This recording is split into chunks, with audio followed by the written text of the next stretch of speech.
Hey everybody, welcome back. This is Charles, and you're listening to the Bringing It All Back Home podcast. This morning, just want to kind of go over just a little bit about reworking a 30-year-old project. Yeah, so this one's a little bit of a long dive, maybe a shortish dive into just some thoughts and ideas that arose from finishing a rewrite, a major edit on a project from 1995. Yeah, and it's a book called Mile End 1995. It's a rewritten manuscript that I never quite finished. And yeah, basically going to explore what happened, how that came about. It is available right now. It's for sale. It's on Amazon. And yeah, I just kind of want to go into it. It is going to touch base a little bit on photography in a way, thematically. But yeah, the theme, which I think is a takeaway for photography, is just looking back. The ability, after so many years, to get the instincts right on what you want to keep and what you want to throw away.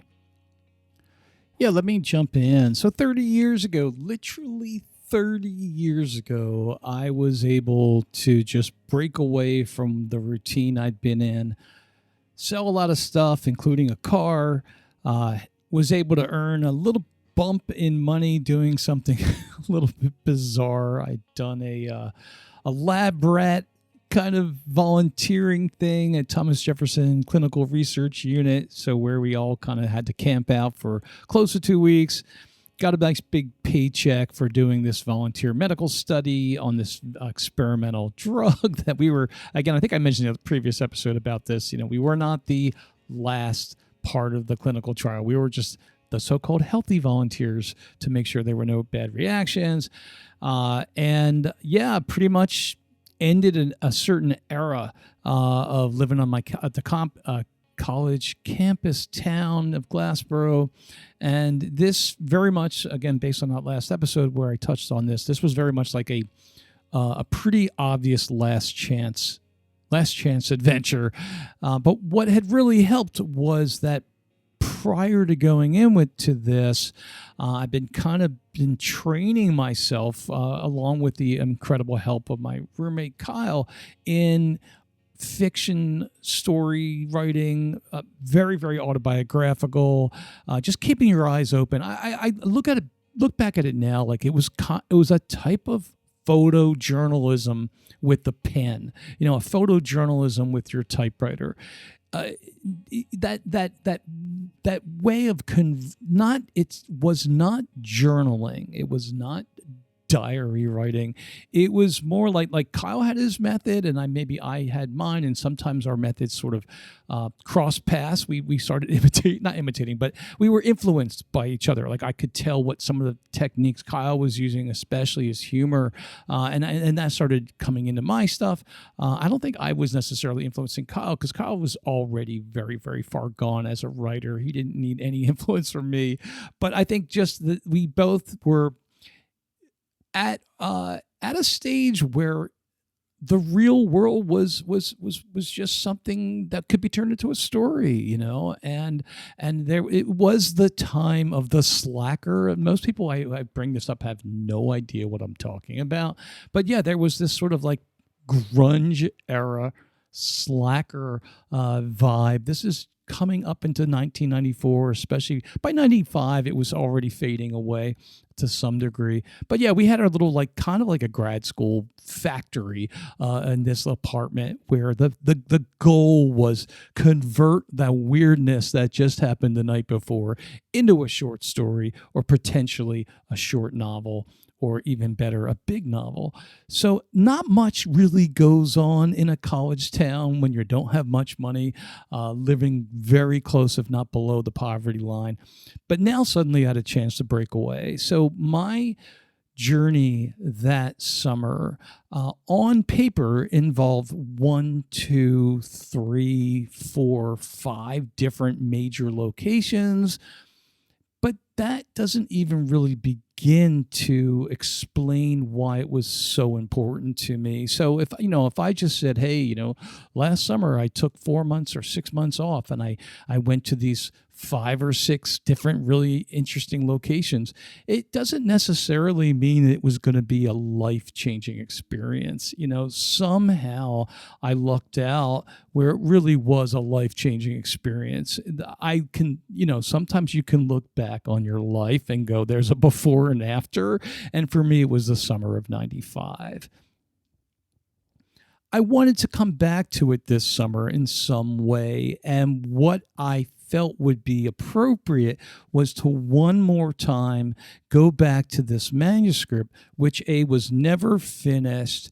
It was supposed to go on to 3 other locations with my main character, essentially Egypt, Paris, and ending up in the Highlands of Scotland. So I felt like there was a third of the book that never even got attempted.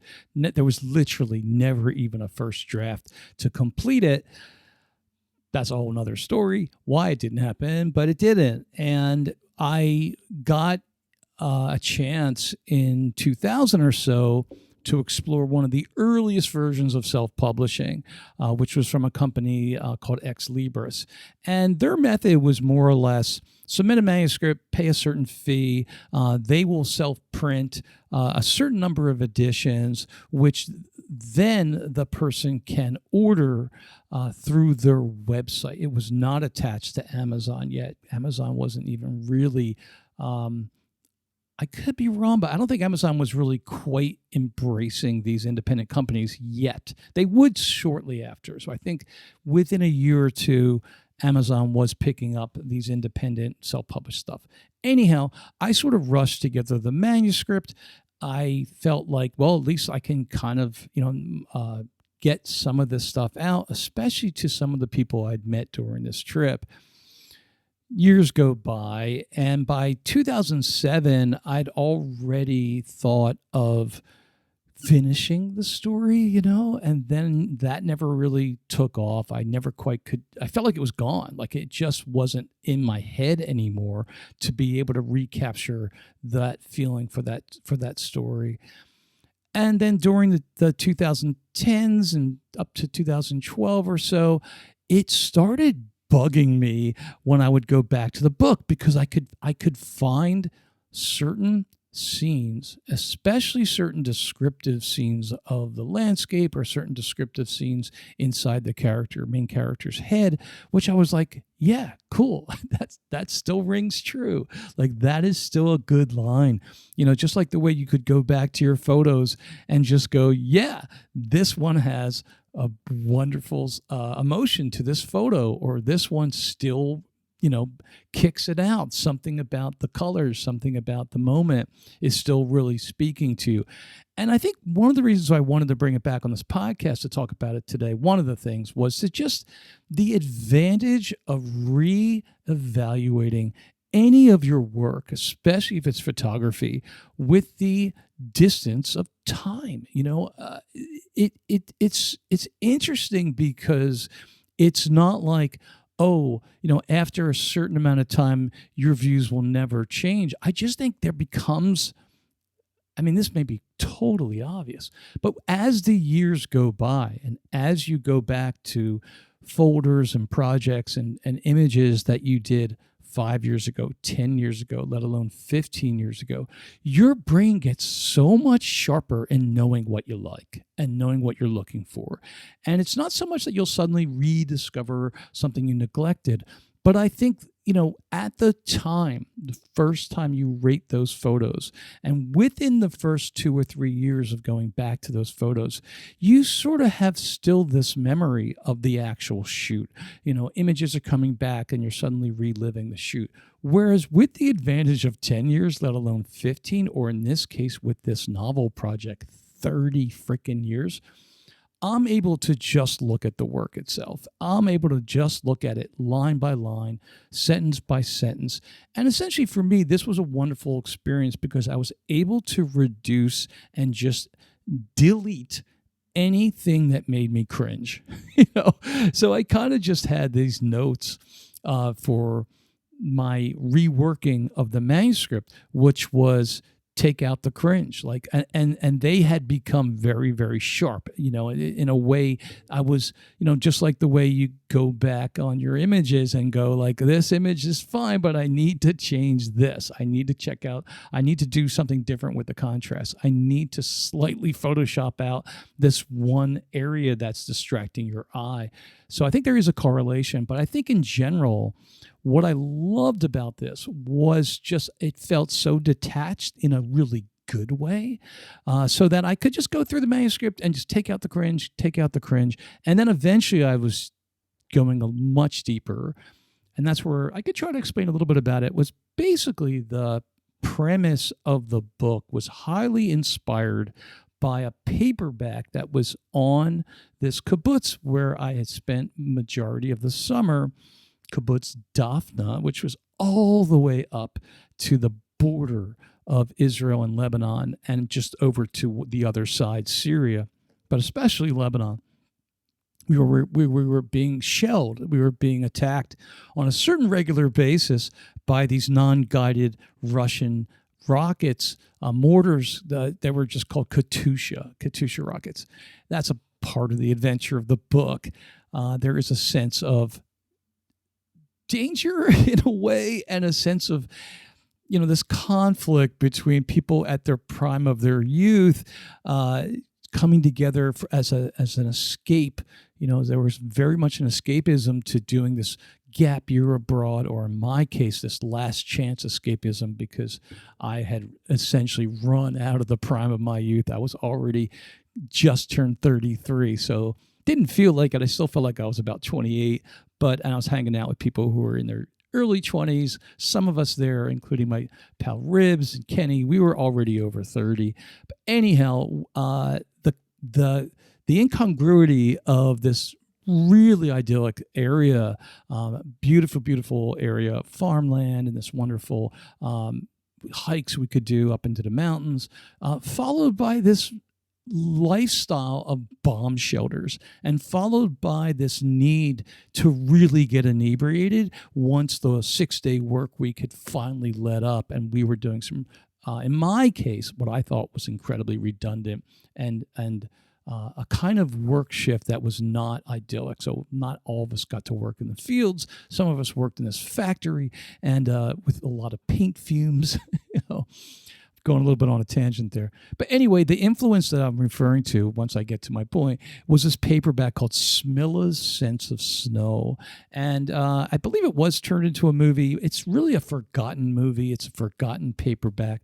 But the main character who narrates the book is this somewhat hard-edged young female who is seeing the events of this death and this loss and this somewhat sinister plot emerging. And she's young and she has hard opinions.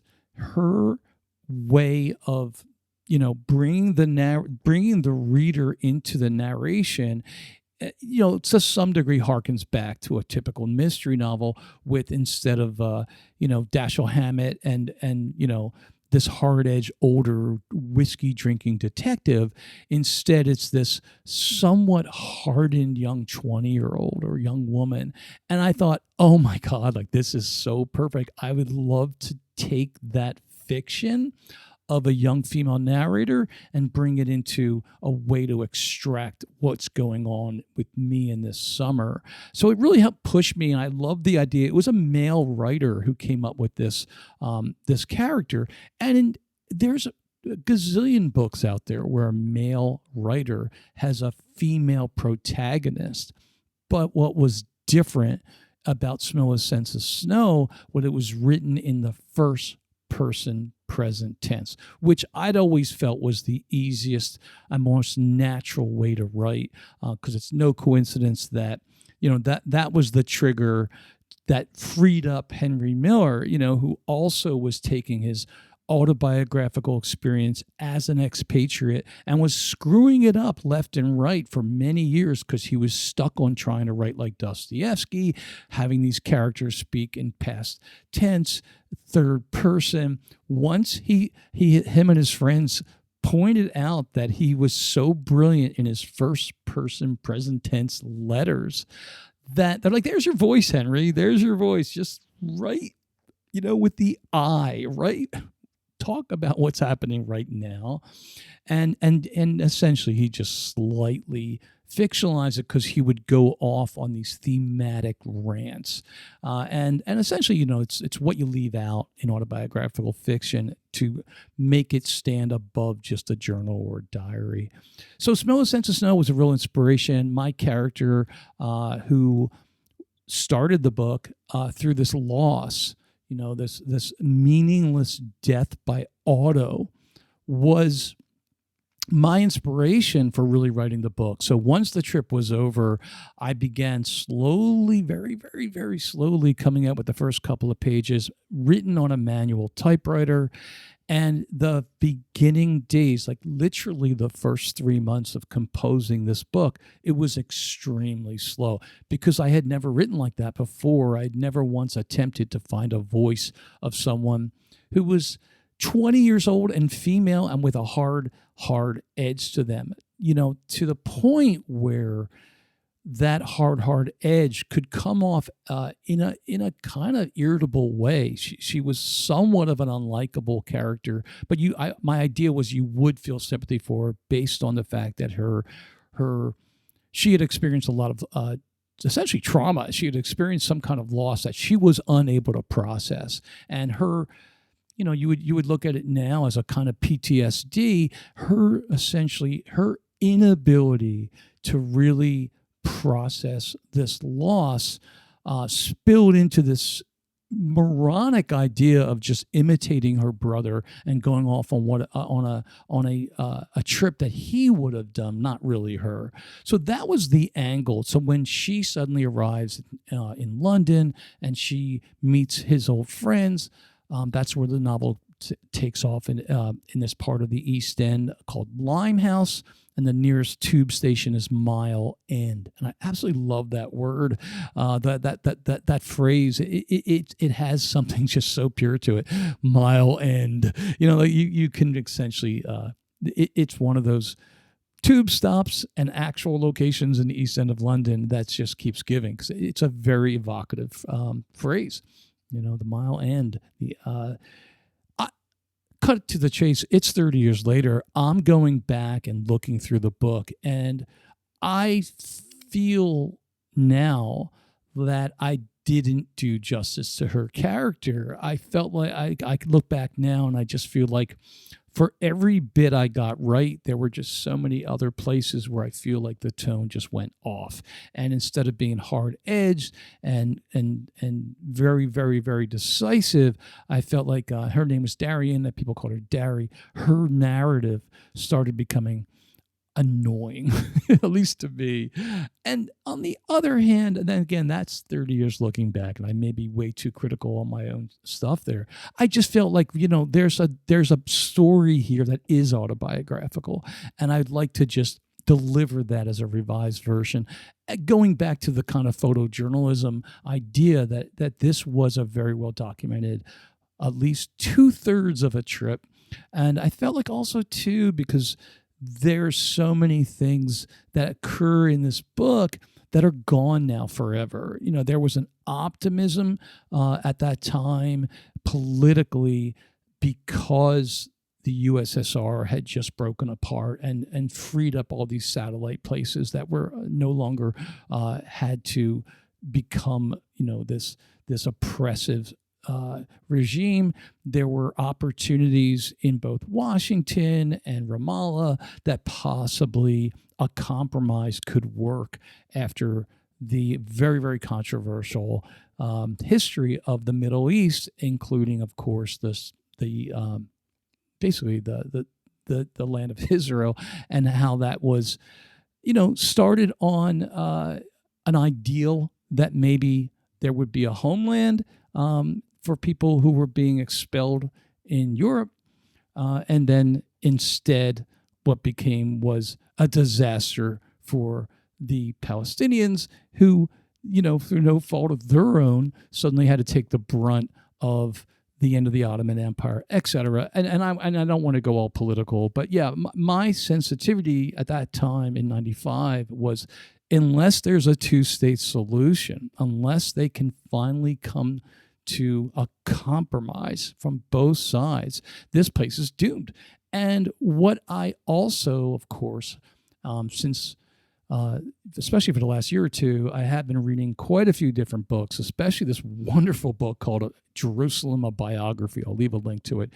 And yeah, the history of this land, the history of this particular part of the Middle East, the history of specifically Jerusalem, which does, there's a scene in the book that's real important, is a nonstop image in your face of the tragedy that is the idea of a holy place. As soon as a place becomes holy, and these are human beings assigning this place that is holy, there will be nonstop bloodshed around this so-called holiness. And yeah, if you're interested in how effed up the Middle East is now, you may be impressed in a very sad and tragic way with how this is still nothing compared to how absolutely effed up this place was 2,000 years ago, how it was during the Crusades, etc. Anyhow, I didn't plan on getting all into that political thing, but I think it would be dishonest to even mention the location of this book without at least showing you guys to some degree that I was not naive. I was not just joining a kibbutz thinking that everything was la la land. I knew from the get-go that this was on borrowed time to some degree, and I think that completely ties into the theme of so many of the people in this story, and so much of the theme of the book is a kind of borrowed time, that there's some mortality lurking over our shoulder. There's some degree of meaninglessness to that mortality, and in between the weight of essentially death lurking while you're just trying to escape from your routine life, while at the same time just trying to numb your brain out with as much cheap alcohol. I felt like, yeah, there's a book there, there's a story there. So that's basically where I went with this narrative. It's the revised edition is just called Mile End 1995. I think by removing so much of the original, I feel like it's for me a much more succinct and clear vision of what I had for what I would like to present to people who've never been there. And at the same time, I think I've also risked the idea that some of the weight to counterbalance the travel log is possibly gone, because I've basically just completely taken the Darien character out, and it's a first-person narrative from me who was there during the last days of kibbutz. Really, that's a whole other story too, but kibbutzes don't really exist the same way they ever did. It was the end of an era.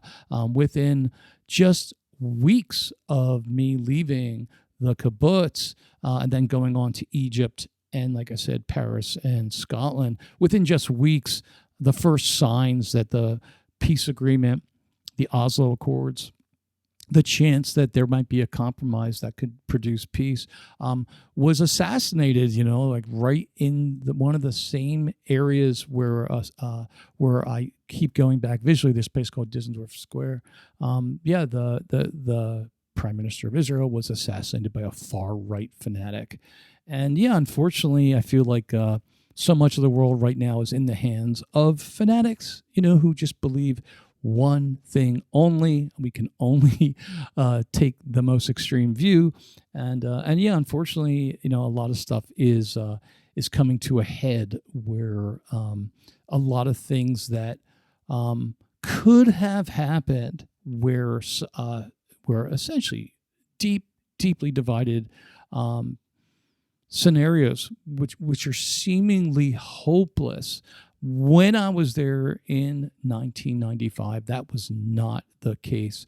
And I think just in general, looking back at 95 now, obviously Oasis is back on tour. They were a soundtrack to that summer. I had just seen them in a very small club in Philly, the TLA, and there was this, that one of their famous songs on their very first album, "We're Going to Live Forever." There was this optimism in the mid 90s that maybe we have a chance of continuing what is essentially a more reasonable scenario in the world. And yeah, I think we are now in 2025 in a much darker place. But anyway, that's my experience with reworking a project from 30 years ago. Don't know if I'll be able to have that opportunity again, because I really don't have any major writing projects since that book. But who knows? Maybe if like I said, looking back at these photographs from even 15 years ago, there is this wonderful assessment that happens almost instantly now, where you can just zoom right in and know, okay, yeah, let me grab that photo. That's one I'd love to maybe rework. So yeah, reworking is wonderful. Reworking anything with time has some wonderful benefits. And I'll leave a link if you guys are interested. The book is on Amazon now, published by Amazon's KDP. And I think they did a really nice job. I was really impressed with how simple it was to throw a self-published project through their website. Anyhow, guys, I'll get back to you with some more photography in just 2 weeks.